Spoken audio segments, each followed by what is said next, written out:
মই শ্ৰী হিমন্ত বিশ্ব শৰ্মাই অসম বিধানসভাৰ সদস্য নিৰ্বাচিত হোৱাত ঈশ্বৰৰ নামত শপত খাই কওঁ যে বিধিৰ দ্বাৰা স্থাপনা কৰা ভাৰতৰ সংবিধানৰ প্ৰতি মই প্ৰকৃত বিশ্বাস আৰু নিষ্ঠা পোষণ কৰিম।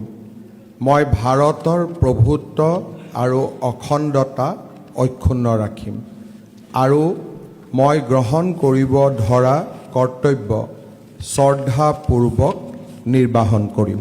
সংবিধানৰ প্ৰতি মই প্ৰকৃত বিশ্বাস আৰু নিষ্ঠা পোষণ কৰিম।